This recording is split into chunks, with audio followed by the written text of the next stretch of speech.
Halo teman-teman, balik lagi di MyTech Audio. Di video kali ini, kita akan bahas salah satu TWS terbaru dari Anker, yakni Anker Soundcore Space A40. Unit saya ini udah saya pakai selama kurang lebih 2 minggu terakhir, dan kalau kalian cek di marketplace, TWS ini hadir dengan 2 varian warna, hitam dan putih. Tapi di sini saya beli yang varian warna putih aja, karena cukup unik gitu. Terutama di bagian TWS-nya, ada aksen warna silver dan putih sekaligus. Enak aja dilihat gitu. TWS ini bisa kalian temuin di berbagai online marketplace di harga Rp1.050.000 saat ini. Dan dengan harga segitu, kalau kita coba unboxing nih, selain TWS dan charging case, di sini seperti biasa kalian akan dapetin buku panduan singkat dengan keterangan yang komplit punya. Lalu ada kabel charging USB-C ke USB-A yang lumayan panjang di sini, dan juga 5 pasang ear tip silikon berbagai ukuran, termasuk yang sudah terpasang di TWS-nya dari awal. Jadi sekarang tanpa banyak buang waktu lagi teman-teman, kita mulai reviewnya. Cus!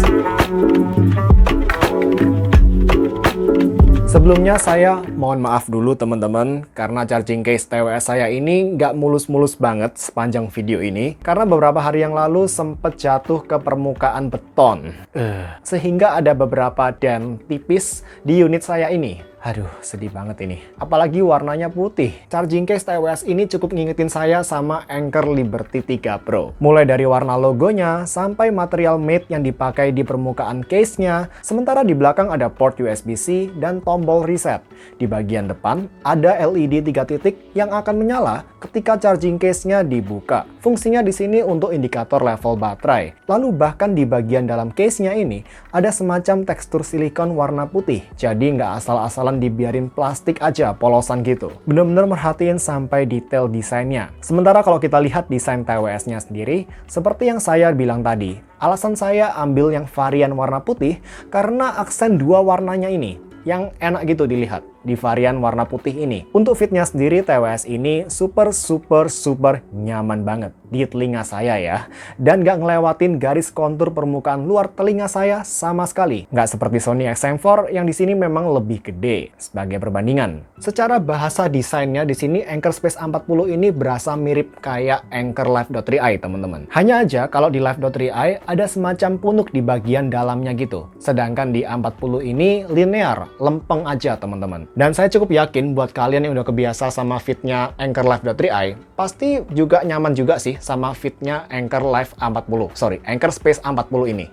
Cuma kekurangan dari TWS ini secara fitnya ya sama seperti Anker Live.3i, yakni lama-kelamaan kalau udah mulai berkeringat gitu, atau kalau permukaan bagian dalamnya ini kena cairan semacam minyak atau yang oily gitu teman-teman, ini bakal berasa licin banget. Dan untuk yang varian warna hitam, saya cukup yakin bakal mudah banget buat ninggalin bekas sidik jari di permukaan plastiknya di sini. Tapi nggak kayak Live.3i yang pakai tombol fisik, di A40 kita disediakan sensor sentuh. Mekanisme sensor sentuhnya by default saya tampilin di layar ya teman-teman, yang mana ini bisa kalian ubah-ubah sesuai selera di aplikasinya. Nanti akan kita bahas secara lebih detail. Sayangnya di sini teman-teman, tetap ada 1 atau 2 fungsi yang harus dikorbanin. Contoh di kasus saya ini, saya akhirnya memilih untuk ngorbanin previous track. Intinya nggak bisa semua mekanisme seperti volume control, play pause, next track, previous track, ANC, gaming mode di satu settingan sekaligus. Ini nggak bisa, sayangnya di sini.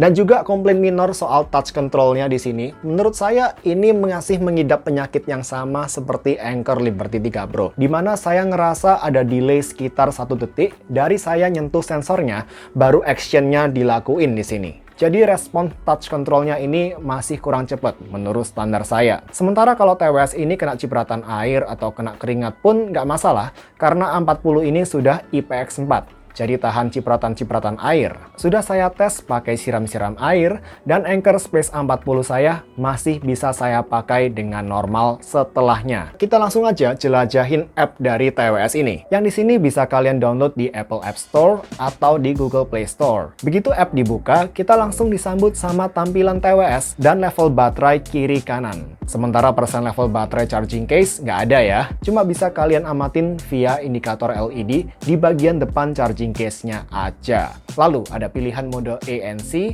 off alias passive noise isolation, dan transparency mode yang bisa kalian toggle secara manual maupun via sensor sentuh di TWS-nya. Untuk noise cancellingnya sendiri disediakan mode adaptif maupun manual. Di mode adaptif teman-teman, TWS ini akan menyesuaikan level kekedapan atau kekuatan noise cancelling bergantung pada kondisi keramaian di sekitar kita. Karena memang pada kenyataannya kita memang nggak selalu butuh noise cancelling yang super kedap. Kalau kita cuma di kondisi yang sunyi, di indoor atau kamar gitu yang nggak terlalu ramai, ANC-nya di sini bisa otomatis ke switch ke level yang rendah. Yang pastinya bisa bantu ngehemat baterai dan ngurangin tekanan udara ke dalam telinga kita, sehingga bakal berasa lebih nyaman. Tapi karena di sini saya udah kebiasa pakai active noise cancellers yang lebih oke, lebih kedap seperti Sony WF-1000XM4 gini atau headphone Bose 700, maka di Space A40 ini saya pilih untuk tetap pakai noise cancelling yang paling strong, yang paling kuat. Saya atur secara manual aja. Di level ANC yang strong ini, teman-teman,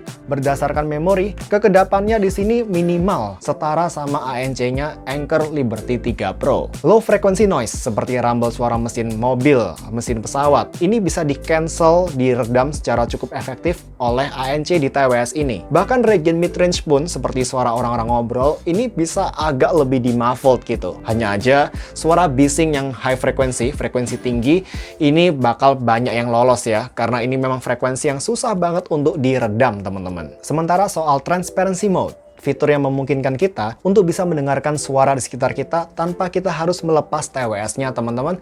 Untuk transparency mode di TWS ini menurut saya surprisingly cukup bagus, dimana ketika saya pakai buat ngobrol dengan orang lain, cuma ada 1 dari 10 momen aja saya sampai harus ngelepas TWS-nya. Tapi di 9 momen lainnya, saya bisa berbicara, bisa bercakap-cakap dengan orang lain secara normal, tanpa gangguan. BTW di sini saya lebih suka set ke vocal mode ya, alias ngutamain clarity suara orang sekitar. Sedangkan kalau di fully transparent, suara sekeliling tentu bakal lebih jelas, tapi juga disertai semacam kayak hiss minor gitu. Jadi memang overall mikrofonnya di sini dibuat agak lebih sensitif dari yang seharusnya. Volume yang saya dengerin pakai TWS ini di transparency mode itu bakal berasa agak lebih kenceng daripada yang seharusnya kalau saya pakai telinga saya sendiri. Tapi overall di 80-90% kesempatan TWS ini bisa diandalin banget untuk transparency mode-nya. Apalagi untuk harganya di 1 juta ini. Dan tentu transparency mode di TWS ini belum se-oke transparency mode di Apple AirPods Pro ya. Itu masih gold standard. Itu mungkin transparency mode paling oke yang pernah saya coba di suatu TWS. Berikutnya, ada pengaturan fungsi untuk touch control. Mau diatur seperti apa? Tapi sayangnya lagi-lagi terbatas ya. Nggak bisa semua mekanisme ini dijadiin di satu settingan sekaligus seperti yang saya bilang tadi. Next, ada Hear ID Test, seperti yang ada di Anker Liberty 3 Pro.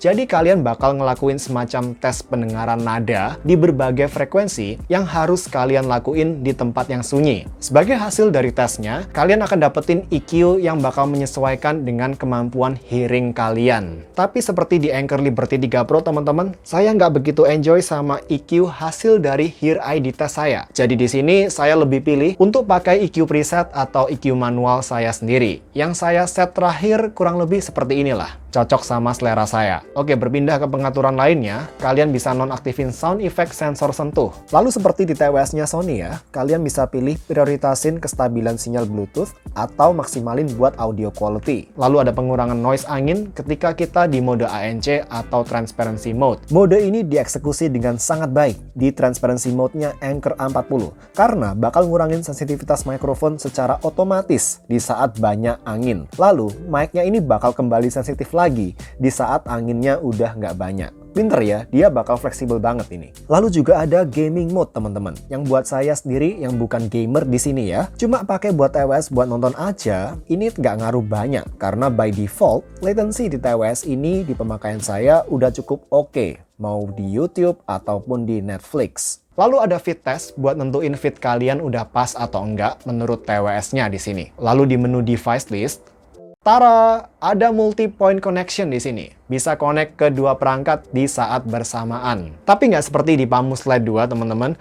Kalau di Space A40 ini, ketika kalian mau pindah ngeplay media dari perangkat satu ke perangkat kedua, kalian harus pause terlebih dahulu media di perangkat satu, baru kalian bisa ngeplay media di perangkat kedua. Sedangkan kalau di Pamus Lite 2 ini, kalian bisa langsung pindah gitu, tanpa harus nge-pause terlebih dahulu. Dan juga di Space A40 ini, ketika kalian udah nge-pause media di perangkat satu, lalu kalian mulai play media di perangkat kedua, ini butuh waktu sekitar 3 atau 4 detik, baru kalian bisa mendengar suara dari media di perangkat yang kedua. Jadi ada delay sekitar 3-4 detik, teman-teman, untuk pindah dari satu perangkat ke perangkat lainnya. Dan lagi, ini gejala yang sama yang saya temuin di Anker Liberty 3 Pro kapan lalu. Tapi untungnya di sini, untuk multi-point connection-nya di Anker Space A40 ini masih bisa berfungsi dengan normal kalau kalian cuma pakai satu earbud aja. Mau kanan doang atau kiri doang terserah. Tapi tentu, ketika kalian cuma pakai satu earbud aja, kalian bakal kehilangan volume control. Cuma bisa play pause dan pindah-pindah mode ambient sound di sensor sentuhnya ini, teman-teman.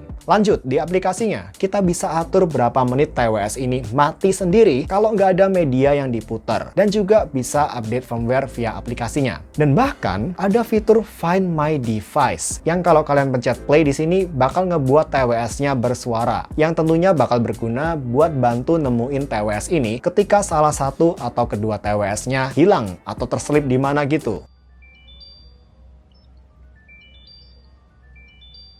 Tapi kenyataannya nggak seindah itu, karena suara yang dihasilin ini cukup pelan di fitur Find My Device ini, teman-teman. Sebagai contoh, di ruangan saya ini, ketika saya buka pintu balkon saya aja, ada suara noise sedikit dari luar masuk gitu, ini suaranya jadi nggak kedengaran lagi, suara tone-nya ini tadi dari Find My Device, teman-teman. Fitur ini overall jadi berguna cuma di kondisi yang sangat sunyi aja, karena begitu pelan tone-nya di sini. Kalau di kondisi rame, ini agak useless.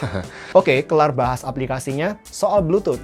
TWS ini udah pakai Bluetooth 5,2 dengan dukungan kodek AAC dan LDAC. Mantep ya, harga 1 juta loh ini.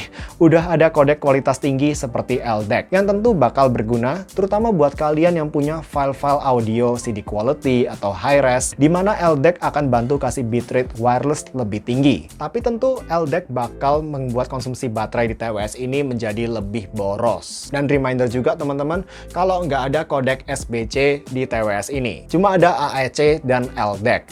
Jadi, kalau kalian katakanlah pindah ke set priority ke stable connection, kalian lagi nggak mau pakai LDAC untuk bantu ngehemat baterai, kalian harus puas pakai kodek AAC aja. Yang setahu saya, meskipun bagus cara kompresinya di perangkat Apple, tapi di Android setahu saya memang artifaknya ini lebih banyak. Jadi kayak kompresinya berasa lebih low quality gitu dibandingkan di perangkat Apple, teman-teman. Dan juga untuk LDAC sendiri, dia nggak bisa diaktifin berbarengan dengan fitur dual device connection ya. Kalian cuma bisa pilih salah satu di sini. Untuk tes kekuatan kestabilan sinyal di tempat terbuka dengan menggunakan priority on connection, sinyal Bluetooth di TWS ini bisa menjangkau hingga 42 meter sebelum mulai putus-putus berdasarkan hasil tes saya. Sedangkan kalau kita prioritasin sound quality dengan kodek LDAC aktif di sini, jelas jangkauan maksimumnya jadi lebih pendek. Di sini saya cuma dapat hasil 32 meter. Bicara soal baterai sekarang, teman-teman. Di bungkusnya, kalau kalian perhatiin, TWS ini diklaim bisa kasih playtime music selama 10 jam oleh Anker. Tapi ini kita nggak tahu apakah di mode noise cancelling aktif atau enggak, atau di mode LDAC aktif atau enggak. Jadi, untuk tes baterainya, saya lakukan di dua kondisi. Kondisi pertama ini kondisi yang cukup menguras baterai, dan kondisi kedua kondisi yang menurut saya salah satu kondisi yang paling hemat secara baterainya. Untuk kondisi yang boros pertama, di sini saya aktifkan kodek LDAC. Lalu active noise cancelling saya set konstan di mode strong yang paling kuat, sambil saya pakai buat puter musik di volume 50%. Di kondisi ini, Anker Space A40 bisa bertahan mainin musik selama 5 jam 3 menit. Sedangkan di kondisi priority on stable connection, tanpa kodek LDAC dan mode ambient sound-nya off, passive noise isolation aja, hasil tes baterainya saya dapat di 10 jam 47 menit. Oke, sebelum ke audio review, kita tes dulu kemampuan call dari TWS ini. Kita lihat apakah call quality-nya bagus atau enggak. Yuk. Oke teman-teman, kembali di call test untuk TWS, dan kali ini TWS yang kita tes kemampuan call-nya adalah Anker Soundcore Space A40. Sekarang saya lagi pakai TWS ini ya. Dan saya nyadar ketika dipakai buat call, TWS ini nggak bisa kalian ubah-ubah mode noise cancelling, mode transparency mode, nggak bisa teman-teman. Jadi saklek di mode ini aja. Bagaimana menurut kalian call quality dari TWS Anker Soundcore Space A40 ini? Sebagai komparasi, nanti akan saya compare dengan TWS Sony WF-1004. Tunggu ya. Cus. Oke teman-teman, sekarang saya sudah berpindah ke TWS Sony WF-1004. Saya masih di tempat yang sama ya. Saat ini saya berada di restoran cafe gitu suasananya. Ada beberapa orang ngobrol sekitar saya. Bagaimana menurut kalian call quality dari TWS Sony WF-1004 ini kalau dibandingin sama Anker Soundcore Space A40 tadi teman-teman? Sekarang kita kembali ke video review. Yuk. Berpaling ke audio sekarang teman-teman. Secara volume dulu. Menurut saya, volume di Anker Liberty A40 ini bukan yang paling kenceng, tapi juga bukan yang pelan-pelan banget lah. Normal-normal aja. Di pemakaian saya, ketika saya pakai di HP Android saya, Samsung Galaxy Note 9, saya biasa pakai TWS ini di volume 70-80% untuk putar musik. TWS ini juga saya amatin sekitar 10% lebih pelan dari Sony WF-1000X4 saya. Nah, secara audio, kalau kalian ingat review saya terhadap audionya Anker Liberty 3 Pro, di mana meskipun saya bisa cukup apresiasi sound staging dari Anker Liberty 3 Pro, tapi saya kurang suka kualitas tonal dari TWS itu. Nah, untuk Anker A40 ini agak kebalikannya, di mana di persepsi telinga saya, TWS ini cenderung lebih mentingin tonal balance, lebih musical gitu, lebih mentingin tonality dibandingkan technicality. Musical, agak warm, saya bisa betah kok pakai TWS ini berjam-jam, tanpa ada rasa capek karena sibilan sama sekali. Sesuatu yang saya nggak bisa lakuin kalau pakai TWS Anker Liberty 3 Pro di mode default. Dan bahkan di sini, untuk mode defaultnya aja, suaranya udah cukup nyaman di telinga saya. Udah nggak ada kesan V-shape yang ekstrim, bass treble-nya juga nggak seagresif Liberty 3 Pro, dan bahkan lebih smooth dibandingkan Anker Live.3i di mode defaultnya. Di mode default, menurut saya Anker Space A40 ini punya tipikal presentasi bass yang cenderung bulat, punch-nya ada, tapi extension-nya pun juga berasa. Mau dipakai di lagu-lagu yang cukup lincah, pergerakan bassnya pun juga aman karena cukup masih berasa tight di sini bassnya. Overall, very good bass menurut saya, dan bass head pun saya yakin juga bakal enjoy kok sama presentasi bass di Anker Space A40 ini. Di beberapa lagu, bahkan tipikal bass di A40 ini mirip sama WF-1000X4-nya Sony. Hanya aja di kebanyakan lagu lainnya dan by default-nya, memang bassnya Sony memang berasa kayak lebih heft gitu, kayak lebih fat, gendut gitu, lebih berbobot, lebih tebel. Buat bass head dan penyuka bass bulat, tebel, gendut gitu, Sony XM4 masih agak lebih cocok lah saya rasa. Tapi di satu sisi, bassnya Anker A40 ini masih lebih lincah, lebih tight gitu, sehingga secara decay-nya ini lebih berasa lebih rapi dibanding bassnya Sony XM4. Sekarang kita bicara soal region midrange. Midrange-nya di sini seperti suara vokal dan instrumen-instrumen utama di area midrange overall punya karakter atau tone yang pleasing, yang musical, yang smooth gitu, dan berasa full body. Gitar akustik dan gitar elektrik terdengar smooth secara tone-nya, dengan area lower mid-nya ini terjaga cukup utuh. Area upper mid-nya juga terkontrol banget, sopan masuk telinga, nggak ada kesan ofensifnya sama sekali, dan saya nggak pernah berasa sibilan ketika pakai TWS ini di EQ default-nya. Paling nggak ini yang saya rasakan di telinga saya, teman-teman. Overall buat saya, mid-nya ini termasuk agak warm, tapi nggak kelewat warm banget sampai madi. Lebih utuh daripada mid-range-nya Sony XM4. Tapi kalau ada ruang untuk perbaikan, saya berharap agar upper mid dari Anker A40 ini bisa agak lebih di-push, bisa agak lebih keluar. Karena untuk beberapa lagu dengan vokal, terutama vokal penyanyi cewek ya, yang suaranya cenderung tinggi dan tipis gitu, seperti banyak lagu anime, yang mana ini bakal dominannya di area upper mid, suara vokalis-vokalis cewek di lagu-lagu anime ini tadi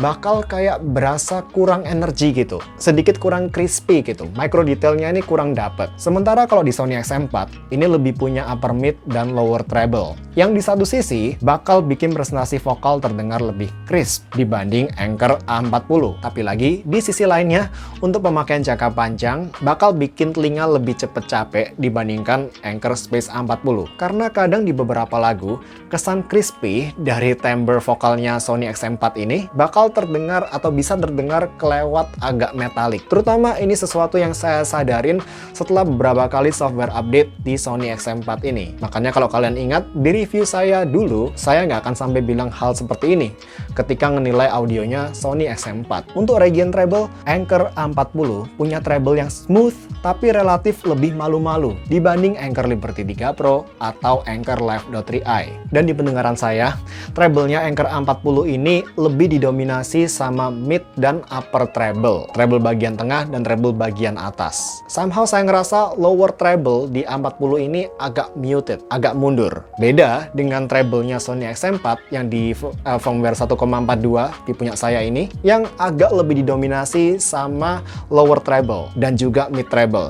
Kalau kalian lihat di beberapa measurement yang ada di internet, ini bakal ada semacam peak di area 6000-an Hz-nya ya teman-teman. Dan akibatnya, suara hentakan simbal katakanlah di Anker A40 bakal terdengar lebih smooth, lebih shh gitu. Beda sama Sony XM4 yang di sini hentakannya lebih berasa, attack-nya ini lebih berasa, lebih ada kesan metaliknya yang menambah keakuratan dari presentasi suara simbal. Mana yang lebih baik? Well, buat saya ini soal selera aja. Karena presentasi treble di dua TWS ini sebenarnya sama-sama nggak perfect, kurang imbang secara proporsinya. Yang satu dominan di lower treble, yang satunya lagi volume treble-nya agak pelan dan banyak didominasi sama treble bagian tengah dan atas. Sekarang kita ngomongin hal yang lebih subjektif lagi, soal sound staging. Di persepsi telinga saya, Anker Space A40 bisa kasih presentasi soundstage yang cukup open. Secara lebar ini cukup mirip-mirip atau bahkan masih agak lebih lebar daripada presentasi soundstage-nya Sony XM4. Kayak lebih airy gitu teman-teman.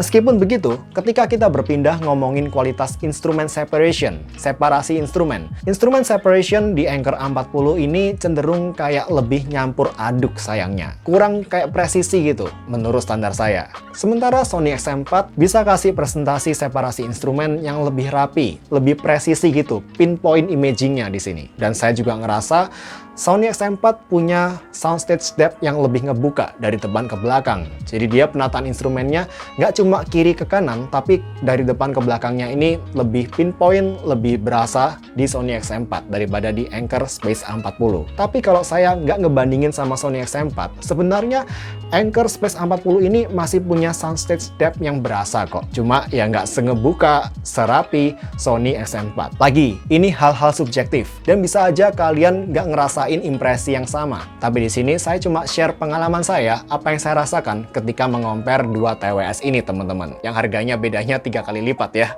Belum selesai teman-teman, karena kartu as dari masing-masing TWS ini adalah built-in equalizer yang disediakan di aplikasinya masing-masing. Di mana Anker A40 bahkan lebih canggih di sini dengan lebih banyak EQ presets dan multi-band EQ dengan bands yang lebih banyak untuk diubah-ubah. Nah, dengan EQ yang sekarang saya aplikasikan, apakah ada perubahan dari sound yang saya deskripsikan di awal tadi, teman-teman?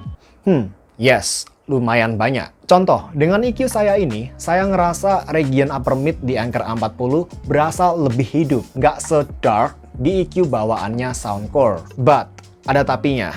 Gimana pun saya coba otak-atik area upper mid dari Anker A40 ini, somehow masih belum bisa terdengar kayak pas 100% gitu, yang bener-bener enak banget di telinga saya. Kalau saya otak-atik region 3,2 sama 6,4 kHz-nya di sini, ini hasilnya bakalan antara satu, bakal terdengar terlalu kalem, meskipun nggak sekalem di mode defaultnya ya, atau yang kedua, bakal terdengar kelebihan atau terlalu agresif, terlalu rough gitu, agak terlalu kasar, meskipun nggak sekasar Anker Live 3i. Tapi ngomong-ngomong soal Anker Live 3i, secara audio menurut saya ini masih direct upgrade dari Anker Live 3i teman-teman. Kecuali kalau kalian bener-bener bass head ya, bassnya harus kenceng banget. Saya rasa Live 3i punya bass yang masih lebih kenceng, lebih ekstrim lah. Lalu perubahan lainnya, sekarang dengan region midrange yang lebih linear, naik dari kiri ke kanan, micro detail, tekstur vokal, di Anker A40 sekarang terdengar lebih keluar dan menambah energi dan presence dari suara cewek teman-teman, terutama suara cewek yang tinggi dan tipis gitu ya. Lalu konfigurasi EQ ini juga ningkatin kerapian separasi instrumen. Meskipun lagi-lagi overall saya masih ngerasa Sony XM4 punya imaging yang lebih rapi dan pinpointnya ini lebih presisi, lebih akurat. Ditambah dengan persepsi detail yang menurut saya masih agak lebih oke di Sony XM4 daripada di Anker Space A40. Kalau disimpulin, tonalnya saya lebih suka Space A40, tapi secara teknikalitas saya masih lebih suka Sony XM4. Dan ingat guys, harga Space A40 ini cuma sepertiga dari Sony XM4. Gimana pun, Anker Space A40 ini udah nunjukin ke kita seberapa value yang layak buat kita dapetin ketika kita spend duit 1 jutaan saat ini untuk sebuah TWS dengan active noise cancelling. Sound quality yang smooth, pleasing, inovatif dengan tonality yang masih cukup oke, dipadu dengan soundstage yang menurut saya masih cukup open. Dan kalau kalian punya Anker Live 3i, TWS ini menurut saya upgrade dari Anker Live 3i. Dan itu semua dipadu dengan transparency mode dan active noise cancelling yang cukup efektif. Dan juga TWS ini sudah dilengkapi dengan app support untuk update firmware, lalu juga bisa multi-point connection, connect kedua perangkat di saat yang bersamaan teman-teman. Sesuatu yang bahkan Sony WF-1000XM4 saya ini belum bisa lakukan